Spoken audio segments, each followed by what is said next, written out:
Yes, hi guys, this is Vivek Tashora again with you.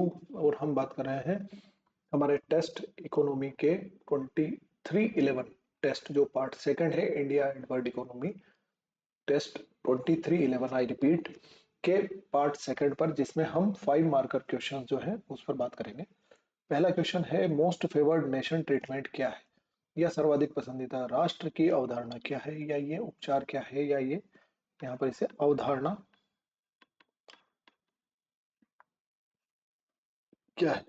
MFN treatment एक ऐसा treatment है, मान लीजिए हमने किसी भी देश के साथ में, मान लीजिए कि हमारा मोस्ट फेवर्ड नेशन में श्रीलंका है, तो श्रीलंका के साथ जो हमारे जितने तरह के tariff and non tariff barriers है, बैरियर्स का मतलब होता है रुकावटें, टेरिफ एंड नॉन टेरिफ का मतलब होता है किसी चीज पर हम क्लियर कट अगर टैक्स ज्यादा लगा रहे हैं, कम लगा रहे हैं, तो वो टेरिफ बैरियर्स है। इसके अलावा हमने किसी भी और रीजन से किसी चीज को हमारे यहाँ आने से अलाउ कर दिया या फिर हमने उसको डिनाई कर दिया, तो उसको बोलते हैं नॉन टेरिफ बैरियर्स। मतलब वो सिर्फ टेरिफ्स नहीं है, किसी तरह के चार्जेस नहीं है, उन चार्जेस के अलावा भी कोई भी प्रशासनिक कारण बता दिया, हमारे यहाँ पर लीगल इशू बता दिया, हेल्थ इशू बता दिया, और उसकी वजह से किसी चीज को रोक दिया।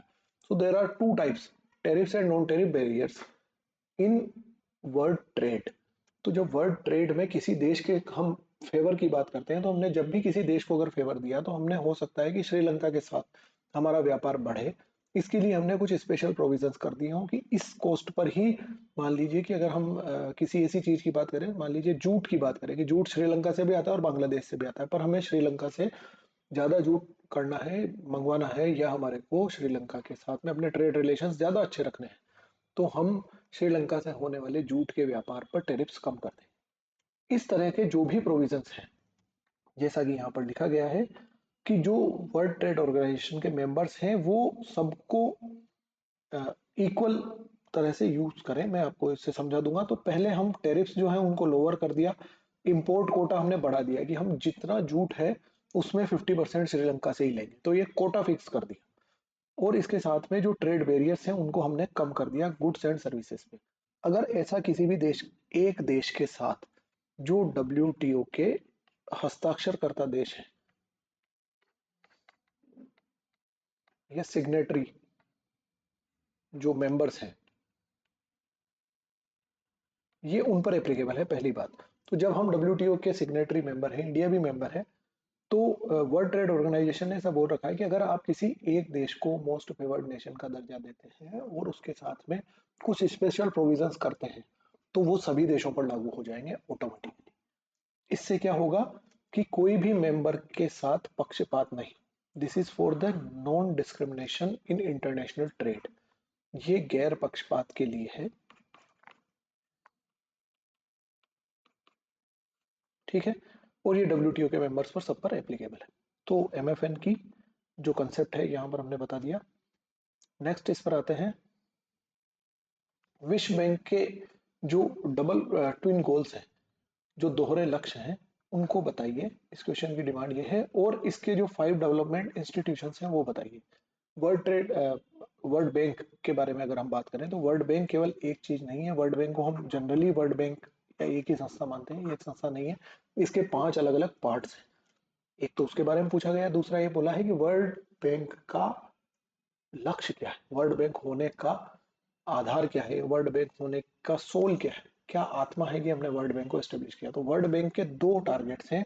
एक, two and the extreme poverty, जो एक्सट्रीम पुअर्टी है, दरिद्रता है, उसको समाप्त किया जाए। एक्सट्रीम पुअर्टी क्या होगा? एक्सट्रीम पुअर्टी का मतलब ये होता है कि गरीबी का वो स्तर जिसमें बेसिक नेसेसिटीज भी पूरी नहीं हो, जो नियमित दिनचर्या की आवश्यकताएं हैं, जो बेसिक आवश्यकताएं हैं वो भी पूरी नहीं हो, उसको एक्सट्रीम पोवर्टी बोला जाता है। और दूसरा, शेयर्ड प्रोस्पेरिटी।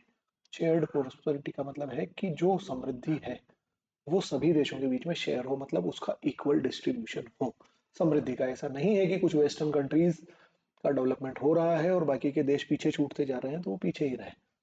सो दो आर द ट्विन गोल्स। अब हम इसके 5 इंस्टीट्यूशंस की बात करते हैं। 5 इंस्टीट्यूशन में एक आईबीआरडी है, international bank for reconstruction and development, जो मिडिल इनकम और लो इनकम कंट्रीज हैं, इनको लोन, पॉलिसी एडवाइस और टेक्निकल असिस्टेंस प्रोवाइड करता है। नेक्स्ट है इंटरनेशनल डेवलपमेंट एसोसिएशन। ये जो सबसे ज्यादा पोरेस्ट कंट्रीज है, सबसे ज्यादा जो गरीब देश है विश्व के, उनको लो इंटरेस्ट लोन प्रोवाइड करता है और इसके साथ में उनको ग्रांट्स भी प्रोवाइड करता है। ग्रांट्स के बारे में हम ये जानते हैं कि grants are non payable, grants payable नहीं होते हैं, तो नॉन पेएबल ग्रांट्स भी उसको देता है या अनुदान उनको प्रोवाइड करता है। इंटरनेशनल फाइनेंस कॉर्पोरेशन आईएफसी की बात करें तो support the private sector development in developing countries, जितने भी विकासशील देश हैं उनमें प्राइवेट सेक्टर को बढ़ाने के लिए इंटरनेशनल फाइनेंशियल कॉर्पोरेशन रेस्पॉन्सिबल होता है, जिसमें ये इन्वेस्टमेंट, इसके साथ में एडवाइजरी है, सर्विस सेक्टर है और असेट मैनेजमेंट से रिलेटेड सभी तरह के असिस्टेंस प्रोवाइड करता है। मल्टीलेटरल इन्वेस्टमेंट गारंटी एजेंसी मीगा, ये फॉरेन डायरेक्ट इन्वेस्टमेंट, मीगा का क्या टारगेट है? मीगा का टारगेट एफडीआई है, जितने डेवलपिंग कंट्रीज हैं उसमें एफडीआई को बढ़ाना है। International centre for settlement of investment disputes, देखिए डिस्प्यूट्स जहां पर आ गया तो जो भी इन्वेस्टमेंट से रिलेटेड डिस्प्यूट्स हो गए, मान लीजिए अमेरिका का कोई इन्वेस्टर है, उसने इंडिया में आकर इन्वेस्टमेंट किया, यहाँ आकर वो कोई फैक्ट्री यहाँ पर एस्टेब्लिश कर रहे हैं, कोई नई कंपनी, कोई नया प्लांट यहाँ पर एस्टेब्लिश कर रहे हैं। अब हो ऐसा गया कि हमारे यहाँ के पर्यावरणविदों ने या सामाजिक कार्यकर्ताओं ने मिलकर उस प्लांट का विरोध कर दिया। जैसे कि मानेसर में मारुति का प्लांट है, मानेसर में मारुति के प्लांट का अगर विरोध करने लग जाए और वहां की लोकल जनता इसके अगेंस्ट आ जाएगी, ये प्लांट यहाँ एस्टेब्लिश नहीं होगा। इन्वेस्टर ने अपना पैसा एक बार लगा दिया, जमीन खरीद ली, सारे डॉक्यूमेंटेशन करवा लिए और उसे सडनली यहाँ पर होल्ट हो गया वो। तो ऐसे डिस्प्यूट्स के लिए कि जब इन्वेस्टर अपना पैसा वापस चाहता है या इस देश में नहीं इन्वेस्ट करना चाहता है, इस तरह के डिस्प्यूट्स के लिए international centre for settlement of investment disputes. Okay, चलिए नेक्स्ट, ये आर्बिट्रेशन करता है। आर्बिट्रेशन का मतलब होता है मध्यस्थता। ये सारी चीजें आपको हिंदी में भी प्रोवाइड की गई हैं। ठीक है, हिंदी वाले स्टूडेंट्स बहुत ज्यादा ये मत फील करना कि ये कंटेंट सर आप इंग्लिश में इसलिए एक्सप्लेन कर रहा हूँ कि इससे आपके कीवर्ड्स भी स्ट्रॉन्ग हो जाएंगे। एटलीस्ट जितने कीवर्ड्स हैं तो वोकेबलरी हमारे काम आएगी। पेपर 4 भी हमें पास करना है। अभी मैक्सिमम जिन बच्चों के इंटरव्यू कॉल्स के बाद भी सिलेक्शन नहीं हुए हैं, उन बच्चों की मार्कशीट आप देख लेना, या फिर जिनके इंटरव्यू कॉल्स नहीं हुए, उसमें एक सबसे बड़ा हर्डल पेपर 4 रहा है। पेपर 4 में हिंदी एक ऐसा पार्ट है जिस पर लगभग लगभग सभी बच्चे इक्वल अपना कैपेसिटी या अपना दम लगा सकते हैं, पर इंग्लिश एक ऐसा पार्ट है जिसमें जिसका ज्यादा बेटर होल्ड है उसी को मार्क्स आ रहे हैं और सारों को अच्छे मार्क्स नहीं आते हैं। मतलब हिंदी में तो सबके ठीक ठाक मार्क्स आ जाएंगे, और हिंदी में जब कॉपीज कंपेरिजन होगा कॉपीज का या कंपेयर की जाएंगी इवेल्युएटर के द्वारा, तो आप समझ सकते हैं कि हिंदी हमारी मातृभाषा भी है और हम उसके बहुत ज्यादा यूजुअली हम उसको काम में लेते हैं, फ्रेंडली भी है, तो उसमें आदमी अच्छा ही लिख रहा होगा। तो लगभग लगभग सबको एवरेज मार्क्स आते हैं। बहुत कुछ आर्टिस्टिक लैंग्वेज या ब्यूटिफिकेशन ऑफ द राइटिंग है, जो एक लेखन की सुंदरता है, वो कुछ ही लोगों में आ पाती है, क्योंकि कंपटीशन की तैयारी करने वाले जनरल जो एस्पिरेंट्स हैं, जो बच्चे हैं, उनमें बहुत ज्यादा इस तरह की लेखक वाली शैली डेवलप नहीं हो पाती। कुछ कुछ में होती है, वो बाय डिफॉल्ट होती है। तो हिंदी एवरेज मार्क्स रहेगी, बट इंग्लिश जो है वो आपको लीड करवाती है। इसलिए कोशिश करना कि यहाँ पर ये की टर्म्स आप लोग जरूर सीखें। Why does high growth not necessarily lead to decrease in inequality? उच्च वृद्धि होने के बाद भी भारत में असमानता में कमी क्यों नहीं आती? Getting this? भारत के संदर्भ में चर्चा करें, इस क्वेश्चन को समझ रहे हैं? या फिर ये भी हो सकता है कि हाई ग्रोथ रेट होने के बाद भी इनइक्वालिटी कम क्यों नहीं होती, या हाई ग्रोथ रेट होने के साथ में इनइक्वालिटी कम नहीं होने के क्या कारण है? इस तरह के क्वेश्चन आपको पूछे जा सकते हैं। इसके और क्या ये सारे डायमेंशंस हो सकते हैं। चलिए, अब हम इस आंसर को कैसे स्टार्ट करें इसके बारे में बता रहे हैं कि आप इसको पहले एक फैक्ट से स्टार्ट कीजिए कि अगर हम वर्ष 2000 से, एक आंकड़े के अनुसार वर्ष 2000 से कंपेयर करें, तो जो पोरेस्ट पॉपुलेशन है, भारत की जो गरीब जनसंख्या है, the poorest 50% of the Indian population grew at 2.5%। वो 2.5% से उस पॉपुलेशन का 2.5% बढ़ा है, जबकि जो टॉप ग्रुप्स हैं वो 6% की एवरेज रेट से बढ़ा है। मतलब कि जो कंसंट्रेशन ऑफ मनी है, जो पैसा है, अमीरों की संख्या 6% बढ़ी है, 6% की ग्रोथ रेट से बढ़ी है, और गरीबों की संख्या 2.5% से। मतलब कि हमारे यहाँ पर जो डिस्ट्रीब्यूशन है या अमीरों की जो कंसंट्रेशन है, जहाँ संकेंद्रण हो रहा है, उसमें ग्रोथ रेट ज्यादा रही है। मतलब कि मुट्ठी भर लोगों के पास में पैसे का ज्यादा कंसंट्रेशन हुआ है।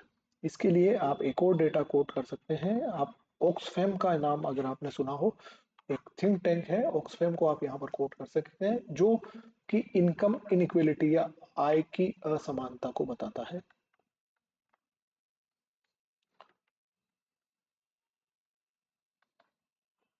वो बताता है कि टॉप 1% लोगों के पास टोटल कैपिटल का कितना परसेंट होल्ड है, टॉप 10% लोगों के पास में टोटल कैपिटल का कितना परसेंट होल्ड है। समझ रहे हैं बात को? अगर ये कहा गया कि टॉप 10% लोगों के पास देश की टोटल कैपिटल का 70% है, तो आप समझ रहे हैं रेस्ट ऑफ द 90% पॉपुलेशन सिर्फ 30% में सर्वाइव कर रही है। इसे बोलते हैं inequal distribution of the asset और द कैपिटल। तो यहाँ पर ये पूछा गया कि जब हमारी वृद्धि दर अच्छी रही है, उच्च वृद्धि दर, तो यहाँ पर आप एक स्टेटमेंट पहले लिखिए या फिर एक चीज से स्टार्ट कीजिए कि हमारी जो वृद्धि दर है वो लगभग 7% के एवरेज पर रही है। 7% के एवरेज से पिछले एक दशक में, या आप ये मान लीजिए कि लगभग, अगर हम 1.5 दशक की बात करें, पिछले 15 सालों में भी देखें, तो भी हमारी वृद्धि दर लगभग 7% के एवरेज से बढ़ी है। कोविड पीरियड को छोड़ दे तो 7% की वृद्धि दर के बाद भी हमारे यहाँ पर जो असमानता है वो कम क्यों नहीं? Inequality can arise due to various factor. उसके बहुत सारे रीजंस होते हैं, जिसमें होता है अनइक्वल डिस्ट्रीब्यूशन ऑफ लैंड, जमीन का अनइक्वल डिस्ट्रीब्यूशन मतलब असमान वितरण, शिक्षा का असमान वितरण, संपत्ति का असमान वितरण, and among others. High growth can lead to increase the inequality in the benefit of growth are not distributed equally. जो वृद्धि हो रही है वो इक्वली डिस्ट्रीब्यूट नहीं हो रही है, it is the biggest reason. In India the benefits of high growth have been concentrated in the hands of few. कुछ ही लोगों के हाथ में जो हाई ग्रोथ हो रही है वो कुछ ही लोगों के हाथ में कंसंट्रेटेड रह जाती है। ये इसका सबसे बड़ा रीजन है। और जो the government can address this issue bye implementing policies promote inclusive growth, समावेशी विकास या समावेशी वृद्धि को टारगेट करके हम इस समस्या से निजात पा सकते हैं। ये हम इसमें ऐड कर देंगे। क्या होगा जब हम इस आंसर को लिख रहे हैं तो इसके स्टार्टिंग का पार्ट 1 ये हो जाएगा कि हाँ जो स्टेटमेंट में कहा गया वो सही है, और पार्ट 2 में हमने ये प्रोवाइड कर दिया कि यस इस चैलेंज से कैसे डील किया जाए, इस प्रॉब्लम को कैसे सॉर्ट आउट किया जाए। Getting my point? This is the question number 13। चलिए नेक्स्ट क्वेश्चन पर आते हैं। I hope you are enjoying the learning through our secure RS-23 program. ये एक एडिशनल लर्निंग है। आप अपने टारगेट्स अपनी पढ़ाई से जो पढ़ रहे हैं उसी का एक रिवीजन समझ लीजिए, और आप इसको what is the best way to utilise it, कि आप इसको जब भी आपके पास फ्री टाइम हो उसमें इन वीडियोस को सुन लें। देख भी नहीं सकते तो भी सुन लें, एटलीस्ट आप कई सारे कंसेप्ट लर्न कर लेंगे। बट एक्टिव लर्निंग कीजिएगा, मतलब ऐसा नहीं हो कि सुन हम विवेक दशोरा को रहे हैं और सोच हम किसी और को रहे हैं, तब आपकी एक्टिव लर्निंग नहीं होगी। ठीक है, this is the very truth, कि दिमाग में कुछ और चल रहा है, हम कुछ कहीं और ही खोए हुए हैं, किसी के साथ पार्क में घूम रहे हैं वर्चुअली, और हम यहाँ पर सुन रहे हैं विवेक दशोरा को, तो वो नहीं होगा। तो एक्टिव लर्निंग कीजिएगा, एटलीस्ट ये पता रहे कि ये सामने वाला क्या बोल रहा है। ठीक है, उस पर ध्यान रखिएगा। Critically analyse the government initiatives to achieve inclusive growth in India.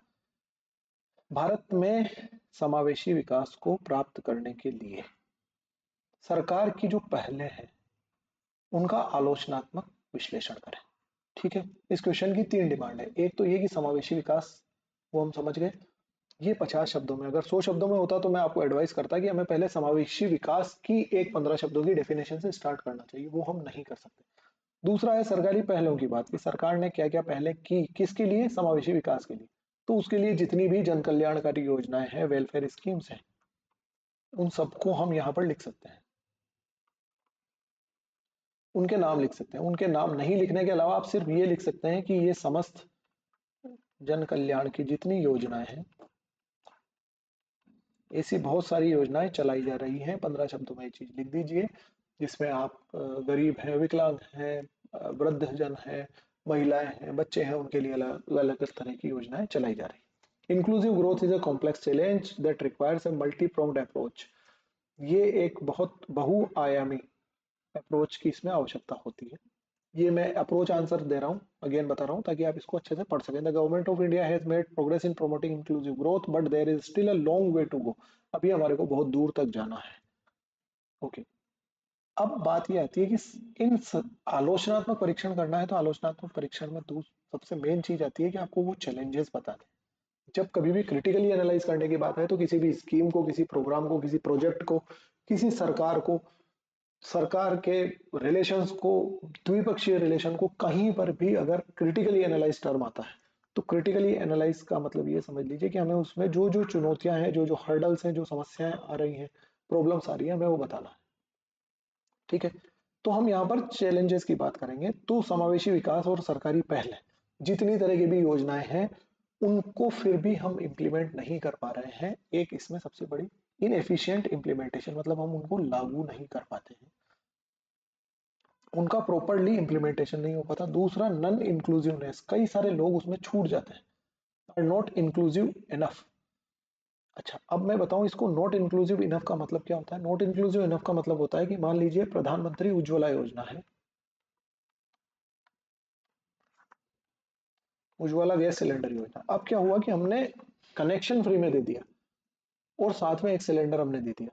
अब जब वो सेकंड रिफिल की बात आती है तब उसके आंकड़े सामने आते हैं, और तब सीएजी की रिपोर्ट्स में और इकोनॉमिक सर्वे में और इन सब में फिर ये बातें सामने आती है कि उज्ज्वला गैस का जो सेकंड रिफिल है वो कभी भरवाया ही नहीं गया। मैक्सिमम कनेक्शंस में सेकंड रिफिल नहीं करवाया गया। कारण क्या है कि वो इंक्लूसिव नहीं था। आपने एक बार के लिए गैस दे दी पर उनकी इनकम ही इतनी नहीं हुई कि दूसरी बार का वो 1,800 रुपए का सिलेंडर भरवा सके। दिस इज द इंक्लूसिव, ये इंक्लूसिव नहीं थी। ये एक तरीका हो जाता है। दूसरा है लैक ऑफ डेटा, उन लोगों को जिनको हमारे को बेनिफिट देना है उस डेटा की कमी है, मतलब कि प्रॉपरली आइडेंटिफिकेशन नहीं है, पहचान का संकट है कि उनको आइडेंटिफाई ही नहीं कर पाते। इन एडिक्वेट फंडिंग, यस ऑब्वियस सी बात है, हमारे देश में जो फंडिंग है, रिसोर्सेज हैं वो कम है, तो उसकी कमी है। और लिमिटेड प्राइवेट सेक्टर पार्टिसिपेशन, इसमें निजी क्षेत्र की भागीदारी बहुत कम है। इंक्लूसिव ग्रोथ करने के लिए निजी क्षेत्र की भागीदारी नहीं है। निजी क्षेत्र अपने प्रॉफिट पर काम करता है और हम उसे अभी तक इस मोड पर नहीं ला सके हैं निजी क्षेत्र को कि वो भी पार्टिसिपेट करे और देश की इंक्लूसिव ग्रोथ को अचीव करने में उनका पार्टिसिपेशन हो, इस लेवल पर हम नहीं ला सके। So those are the 5 main challenges you can quote here. ठीक है, ओके, ये हमारे 5 मार्कर क्वेश्चंस थे। नेक्स्ट पार्ट में हम 2 क्वेश्चंस जो हमारे 10 मार्कर्स हैं, जो 100 शब्दों के हैं, उनके बारे में डिस्कस करेंगे। Okay, have a very best of luck.